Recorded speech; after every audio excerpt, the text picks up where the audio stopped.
The Pacific Ocean stretched endlessly beneath the darkened sky, a black mirror reflecting nothing but the faint glow of distant stars. It was May 19, 1945, and the war in the Pacific had entered its most brutal phase. The Japanese Empire, cornered and desperate, had resorted to nocturnal terror, sending waves of bombers under cover of darkness to strike American carrier groups anchored near Okinawa. The sailors below called them washing machine Charlies for the irregular drone of their engines, but there was nothing amusing about the devastation they brought. Night after night, the explosions came. Ships burned. Men died screaming in the dark. Lieutenant Commander Eugene Valencia sat alone in the cockpit of his F-6 F-5N Hellcat, parked on the rain-slicked deck of the USS Enterprise.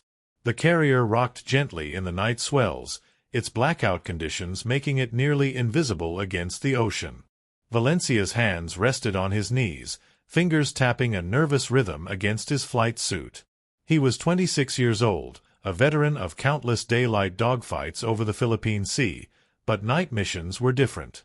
Night missions were personal duels with death, fought in 3 dimensions of absolute darkness where a single mistake meant plunging into the black Pacific, never to be found. The briefing had been short and grim. Intelligence reported a major raid forming up, possibly 12 to 15 Japanese bombers, Betty and Nell types, approaching from the northwest. They'd be coming in low, scattered, using cloud cover and the darkness to evade radar. The Enterprise's Combat Information Center could guide him to the general vicinity, but after that, Valencia would be hunting alone, relying on his aircraft's primitive and APS-6 radar, a bulky unit mounted on the starboard wing that had a range of barely 5 miles and a temperament more unpredictable than the enemy. "You ready for this, Skipper?" The voice crackled through Valencia's headset. It was Lieutenant Johnson, his wingman from daytime operations, speaking from the ready room below deck. They weren't flying together tonight. This was a solo mission. 1 plane. 1 pilot. Maximum endurance. Minimum risk to multiple aircraft in the treacherous night sky. Valencia pressed his mic button. "Ready as I'll ever be, Johnny. Keep my coffee warm." 6 targets confirmed on long-range radar. The air controller's voice cut in, emotionless and professional. Bearing 310, range 70 miles, altitude unknown. Probably coming in below 5,000 feet. You're cleared for launch. The deck crew appeared like ghosts in their colored jerseys, barely visible in the red-filtered light that preserved night vision. The plane captain gave a thumbs up from beside the Hellcat's massive Pratt & Whitney R-2800 engine. Valencia returned the gesture, then focused on his instruments. Oil pressure. Good. Fuel. 250 gallons. Enough for maybe 3 hours of flight time. Ammunition. 400 rounds of .50 caliber for each of his 6 wing-mounted machine guns. 2,400 rounds total. If he was accurate, that meant roughly 400 rounds per target if he encountered 6 enemies. Tight margins. No room for spray and pray. The engine coughed once, then roared to life, the 18-cylinder radial thundering with barely contained violence. Valencia felt the vibration through his seat, through his bones. The Hellcat shuddered like a leashed predator eager to hunt. He ran through his checklist with mechanical precision, years of training overriding the fear coiled in his gut. Mixture rich. Prop full forward. Trim tabs set. Radar scope on but showing only static and sea return clutter. The catapult officer raised his illuminated wand, then slashed it forward. The holdback broke. The catapult fired. Valencia's head snapped back against the headrest as 4 tons of fighter aircraft accelerated from 0 to 90 miles per hour in less than 2 seconds. The deck vanished beneath him. For one heart-stopping moment, the Hellcat seemed to hang in the void between the carrier and the ocean, then the engine bit into the night air and clawed for altitude. He was alone now. Truly alone. Below him, the Enterprise was already fading into darkness, its silhouette swallowed by the blackout protocols. Above him, broken clouds scattered moonlight in pale, unreliable patches. The radar scope flickered with interference. His instruments glowed dull red, altimeter climbing through 1,000 feet, airspeed steady at 180 knots, compass heading 310 degrees. Toward the enemy. Toward whatever waited in the darkness. Valencia's throat was dry. He'd flown 73 combat missions, scored 18 confirmed kills in daylight combat, but this felt different. In daytime, you could see them coming. You could judge distance, calculate deflection, watch your tracer fire walk into the target. At night, you were half blind, relying on a radar set that could barely distinguish a bomber from a rain cloud, trusting instruments that could lie, fighting an enemy who might see you first. The controller's voice returned. Bogies now bearing 315, range 42 miles, course 130. They're heading for the fleet. Climb to Angels 8 and intercept. Angels 8. 8,000 feet. Valencia pulled back on the stick, adjusting the throttle, feeling the Hellcat respond with its characteristic solid authority. The clouds thickened around him, wisps of vapor streaming past his canopy. He was climbing into the unknown, climbing toward an enemy he couldn't yet see, with orders to kill them all before they could drop their bombs on the ships below. On his friends. On men who trusted him to be the invisible shield between them and death from above. His right hand moved to the radar scope, adjusting the gain. Still nothing but hash. The APS-6 was notorious for its quirks. It picked up weather, sea return, even the moon's reflection on water, but sometimes missed actual aircraft until you were practically on top of them. Valencia muttered a prayer to whatever gods watched over night fighters, then settled into the hunter's mindset. Breathe. Focus. Trust your training. Trust your aircraft. And when the moment came, trust your instinct to kill before being killed. The night pressed in on all sides. Somewhere ahead, 6 Japanese bombers were closing on the fleet, their crews confident in the protective darkness. They didn't know that Valencia was coming. They didn't know that tonight, one American pilot would rewrite the rules of nocturnal combat, achieving something that would be discussed in hushed tones in ready rooms for decades to come. But first, he had to find them. And finding them meant flying deeper into the black unknown, where every shadow might be death, and every flash of moonlight might be the last thing he'd ever see. The hunt was beginning. 8,000 feet above the Pacific, Valencia leveled off and throttled back slightly, letting the Hellcat settle into a fuel-efficient cruise. The clouds had thinned here, revealing a surreal landscape of silver-edged cumulus towers and bottomless black valleys between them. His eyes darted between the windscreen and the instrument panel in a practiced rhythm. Altitude, airspeed, heading, fuel, then back to scanning the night sky. Nothing. Just darkness and the occasional glint of starlight on his propeller blades. Eagle 1, this is home plate, the controller radioed. Bogies now bearing 320, range 28 miles. They're spreading out. Count now shows 8, repeat 8 contacts. Altitude estimated 4 to 6,000 feet.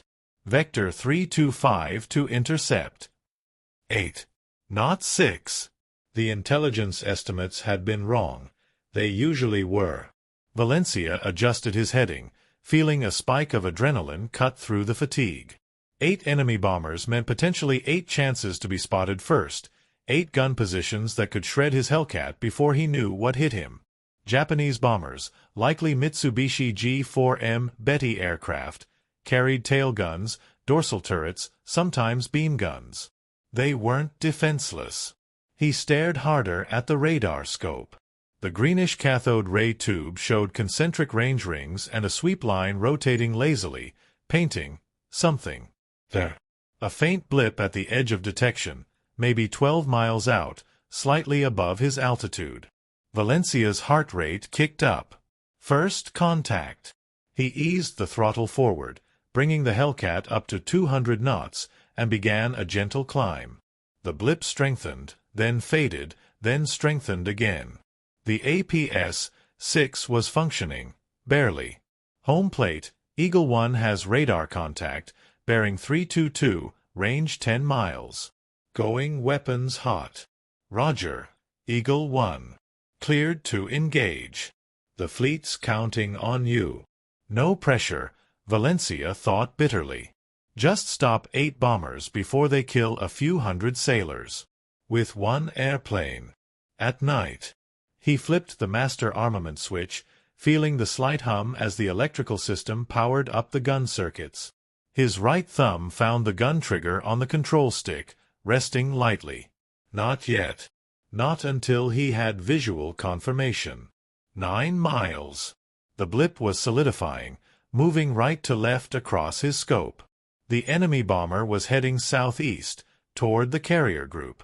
Valencia adjusted his intercept angle, coming in from the port side and slightly above, a classic fighter approach that would give him the advantage of altitude and surprise. His breathing steadied. This was what he'd trained for. This was what separated the aces from the casualties. 7 miles. 5 miles. 3 miles. Still nothing visual. The night was too dark, the clouds too scattered. Valencia squinted into the blackness, willing his eyes to penetrate the void. The radar blip was almost dead ahead now, range closing to 2 miles. He should be able to see something. The exhaust glow from the bomber's engines, a silhouette against the stars, anything. Then he saw it. A flicker of dull orange, like a dying campfire, dancing in the darkness at his 11 o'clock position, maybe 1,000 feet below. Engine exhaust. The distinctive glow of radial engines running rich, leaving a trail of visible flame in the night. Valencia's hands moved with practiced precision, throttle back to match speed, stick forward to begin a shallow dive, rudder to align. The Hellcat responded instantly, its controls beautifully balanced even at night. The orange glow resolved into a shape. Twin-engine bomber, long fuselage, distinctive tail configuration. Betty. Mitsubishi G4M. Cruising altitude approximately 5,500 feet. Speed maybe 180 knots. No evasive maneuvers. The crew hadn't seen him. Valencia maneuvered into position 600 yards behind and slightly below, the perfect firing position where the tail gunner's field of view was blocked by the fuselage and horizontal stabilizer. His thumb caressed the trigger. Not yet. Closer. He needed to make every round count. 400 yards. 300. He could see details now. The greenhouse-style cockpit, the dorsal turret, the bomb bay doors sealed shut. The Betty's wings reflected faint moonlight. It looked almost peaceful, a technological bird gliding through the night, unaware of the predator closing from behind. 200 yards. Valencia's crosshairs settled just behind the starboard engine. He exhaled slowly, let his body relax into the aircraft, became one with the machine. Then he squeezed the trigger. 6.50 caliber machine guns erupted simultaneously, their muzzle flashes lighting up the night like a strobe. The Hellcat shuddered from the recoil. Valencia saw his tracers, every fifth round, streak across the darkness in brilliant orange arcs, converging on the bomber. Metal sparked. The Betty's starboard engine exploded in a geyser of flame and shredded cowling. Valencia held the trigger for 3 seconds, then released. The bomber's wing was on fire, fuel streaming from punctured tanks, igniting in the slipstream. The Betty rolled left violently, the burning engine creating asymmetric thrust. Valencia banked right to avoid the flaming wreckage as it began its death spiral. No parachutes. The crew was trapped inside, riding the aircraft down into the black ocean below. He felt nothing, no satisfaction, no remorse. Just cold tactical assessment. 1 down. 7 to go. Eagle 1, Splash 1, he reported calmly. Continuing patrol. The radar scope showed 2 more blips, closer now, maybe 8 miles northeast. Valencia turned toward them, checking his ammunition counter. Roughly 350 rounds expended. 2,050 remaining. Still good. Fuel down to 180 gallons. Time aloft, 40 minutes. He had maybe 2 hours left before he'd have to return to the carrier, and 7 enemy bombers still hunting for targets. He pushed the throttle forward, climbing back to 7,000 feet. The second contact appeared at 6 miles, this time higher, maybe 7,500 feet. Valencia adjusted, pulling the Hellcat into a steep climb that pushed him back into his seat. The big Pratt & Whitney engine roared, propeller clawing at the thin air. Airspeed dropped to 150 knots, but altitude increased rapidly. This time the visual contact came sooner. Against a patch of broken clouds, Valencia spotted the dark cruciform shape of another bomber, its silhouette briefly backlit by moonlight. He maneuvered carefully, approaching from below and behind again, using the clouds for concealment.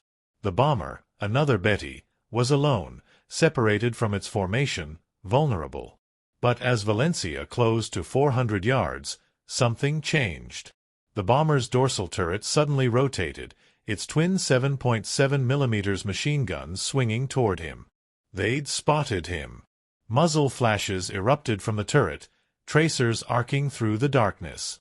Valencia heard sharp pings as rounds struck his Hellcat's armored windscreen and engine cowling. He reacted instantly, braking hard right and diving, then pulling up in a climbing barrel roll that brought him around to the bomber's port side. The turret tried to track him but couldn't traverse fast enough. Valencia lined up again, this time firing from an oblique angle, raking the Betty from nose to tail with a sustained burst. His tracers tore through the cockpit glass, punctured the fuselage, shredded the port wing. The bomber shuddered, then nosed over into a steep dive, trailing smoke and debris. Valencia didn't watch it fall. He was already scanning for the next target, his breath coming faster now, adrenaline sharpening every sense. The radar showed 3 more contacts clustered together, 12 miles south. They were getting closer to the fleet.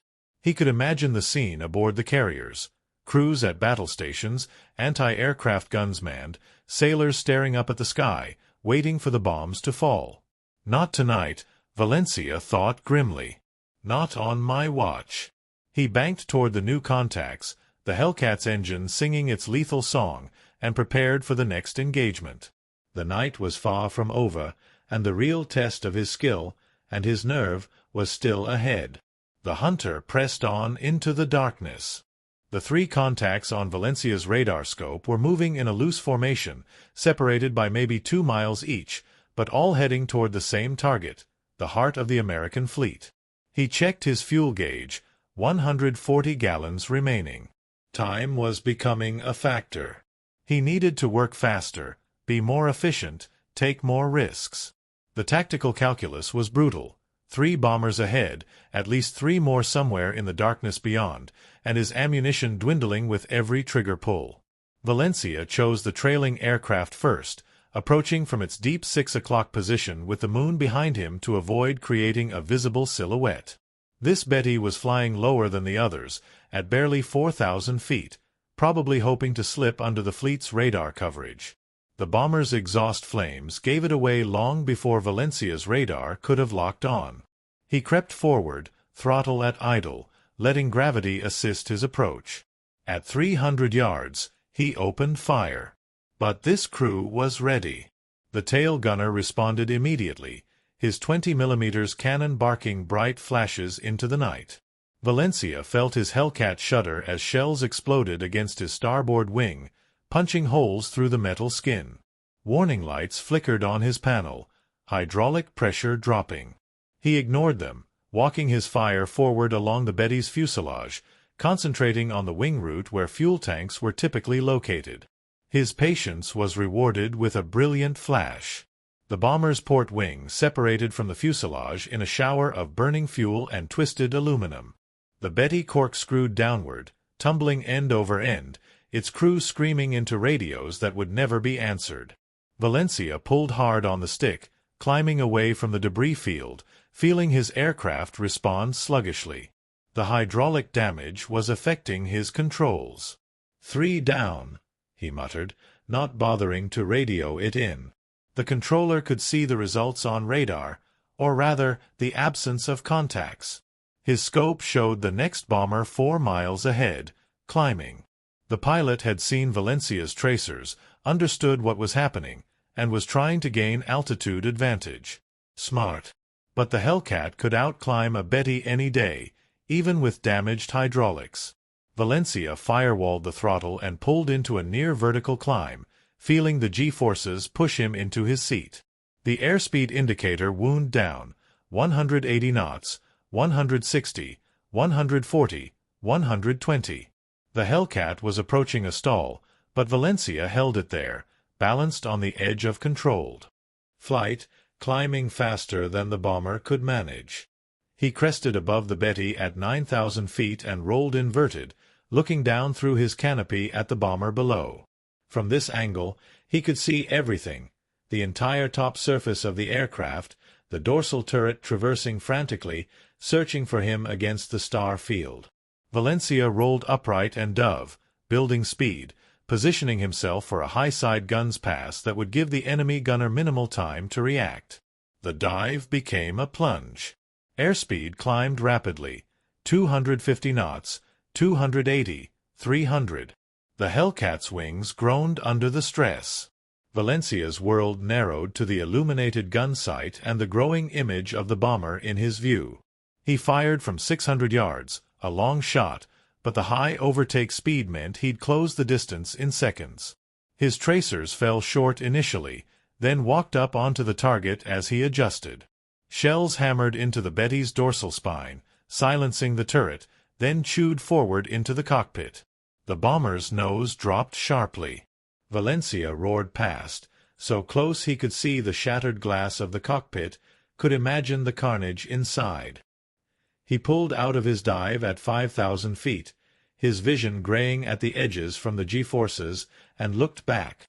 The Betty was spinning, one wing lower than the other, completely out of control. Another kill.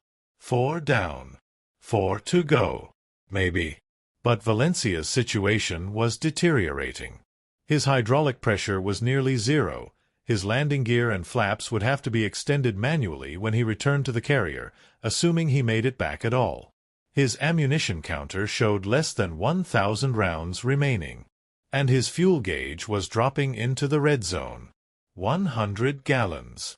Maybe 90 minutes of flight time if he was conservative, less if he had to maneuver aggressively. The radar scope flickered, then steadied. 2 contacts, close together, bearing 190 degrees, range 15 miles. They were past him now, between his position and the fleet. Valencia swore under his breath and reversed course, diving to build speed. He had to catch them before they reached bombing range. The chase took 8 precious minutes and 20 gallons of fuel. When he finally caught the 2 bombers, they were in a tight formation, probably for mutual defensive fire support. Valencia approached from directly below, a dangerous position but one that exploited the Betty's blind spot beneath the fuselage. He climbed rapidly, popping up between the 2 aircraft like a shark breaching from dark water. He fired at the left side bomber first, a 2-second burst that shredded its port engine and set the wing tanks ablaze. Then, without pausing, he skidded right and fired at the second bomber, his remaining ammunition pouring into its belly and cockpit. Both aircraft reacted simultaneously, one rolling left, the other right, their defensive formations broken by panic. Valencia was now between them, exposed, and both tail gunners had clear shots. Tracers converged on his Hellcat from 2 directions. He heard and felt the impacts, metal tearing, instruments shattering, something warm spraying across his left arm. Blood. His blood. A round had penetrated the cockpit and grazed his forearm, laying open a 6-inch gash that immediately soaked his flight suit sleeve. Pain exploded across his consciousness, but training overrode panic. Valencia shoved the stick forward and dove, breaking the gunner's tracking solutions. The 2 bombers above him were both damaged, one trailing fire, the other leaking fuel, but they were still airborne, still heading toward the fleet. Valencia's left arm was nearly useless, throbbing with every heartbeat.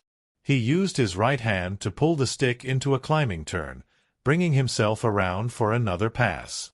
The wounded bomber on the right was slowing, falling behind its companion. Valencia targeted it with grim determination, closing to point-blank range, 100 yards, and firing his last sustained burst. His remaining ammunition counter spun toward 0. The bomber disintegrated in a massive explosion that lit up the night sky like a sunrise, pieces of airframe tumbling through the air, some passing so close to Valencia's canopy he could see the Japanese markings. 5 down. His guns clicked empty, out of ammunition. But the sixth bomber, the one he'd damaged first, was still flying, still on course for the fleet, now just 30 miles from the carrier group. Valencia checked his fuel. 60 gallons. Barely enough to return to the Enterprise. His wounded arm was going numb. His hydraulics were gone. His guns were empty.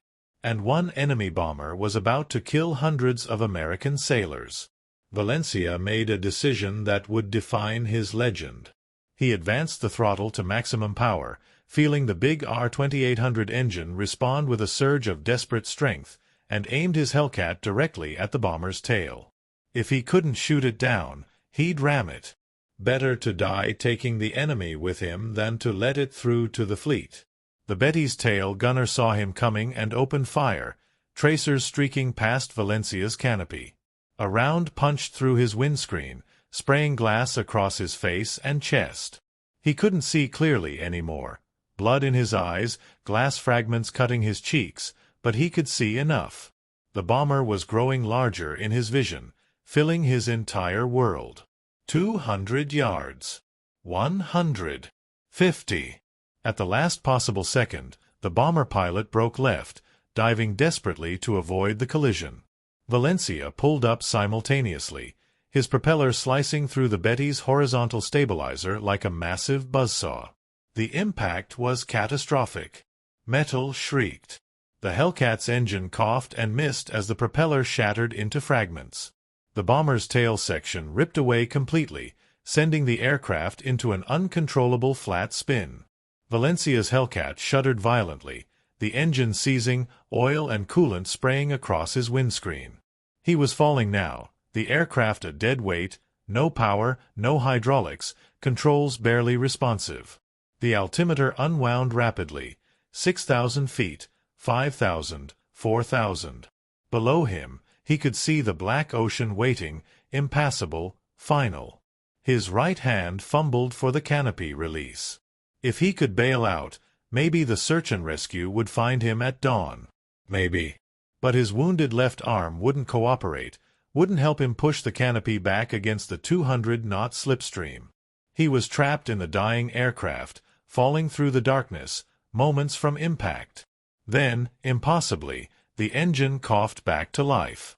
Not fully, just a few cylinders firing, running rough, barely producing power, but enough. Valencia nursed the dying Hellcat into a shallow glide, trading altitude for distance, heading toward where he hoped the fleet would be. The radar was dead. The radio was dead. He was alone with his failing aircraft and the approaching ocean. At 1,000 feet, he could see lights, blessed lights, the Enterprise and her escorts, their blackout protocols temporarily lifted to guide him home. Valencia aimed for the carrier, knowing he had one chance, one approach, no hydraulics for landing gear or flaps or tailhook. The Hellcat hit the ocean 200 yards short of the carrier, the impact brutal enough to slam Valencia's head against the canopy rail despite his harness. Water exploded over the windscreen. The aircraft was sinking fast, nose down, cockpit flooding. Valencia finally managed to get the canopy open, unbuckle his harness with his good hand, and pull himself free as the Hellcat slipped beneath the surface.